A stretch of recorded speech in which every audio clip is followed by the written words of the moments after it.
Nu săriți peste acest video, o să regretați.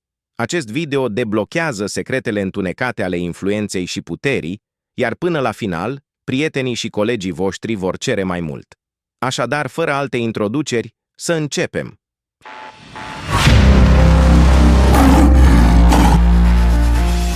Folosiți aceste tehnici cu prudență. Până la urmă, prea multă influență ar putea să vă transforme în cel mai terifiant lider de cult din lume, dar hei, măcar veți avea un grup loial pentru o vreme.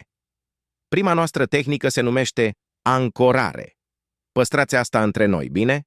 Pentru că este un instrument puternic care vă permite să asociați un anumit sentiment sau emoție cu un declanșator specific.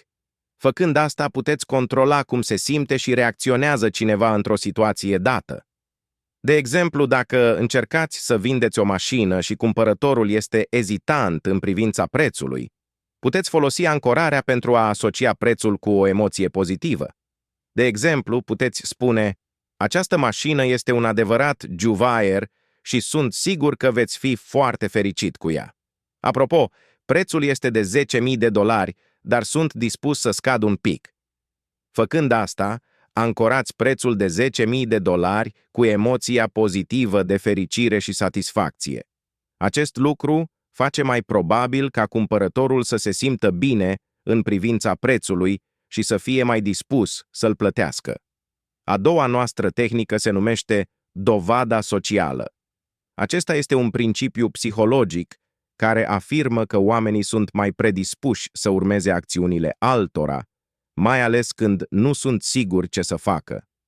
Folosind dovada socială, puteți influența comportamentul oamenilor și îi puteți face mai predispuși să vă urmeze exemplul. Descoperă secretele psihologiei întunecate și învață cum să-ți protejezi mintea. Cumpără acum e-book-ul meu, link în bio pentru detalii. A treia noastră tehnică se numește raritate. Acesta este un principiu psihologic care afirmă că oamenii prețuiesc mai mult lucrurile care sunt rare sau în cantitate limitată.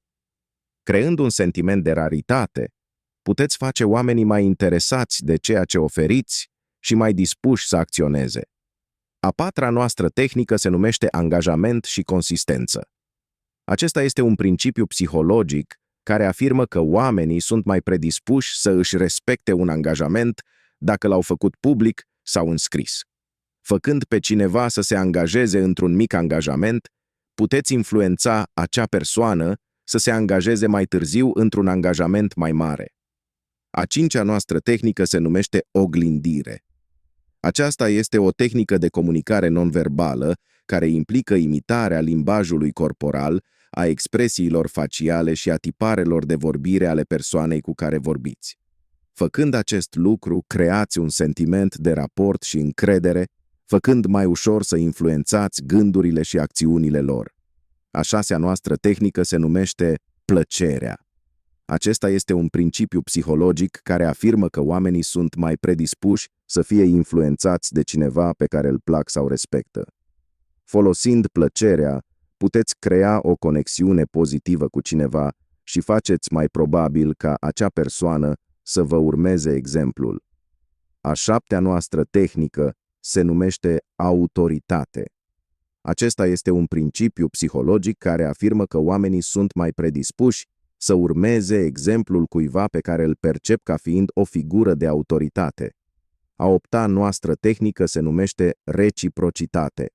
Oamenii tind să simtă obligația de a returna favoruri sau amabilități pe care le-au primit, chiar dacă acțiunea originală nu a fost intenționată în mod explicit ca un favor.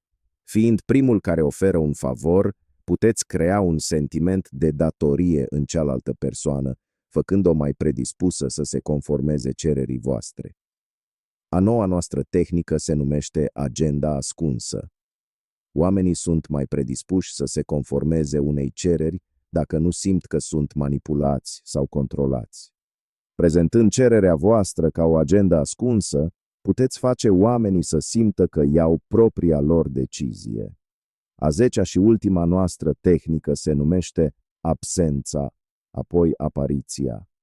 Această tehnică este concepută pentru a crea intrigă și curiozitate în persoana de care sunteți interesat, manipulând percepția acesteia asupra prezenței voastre.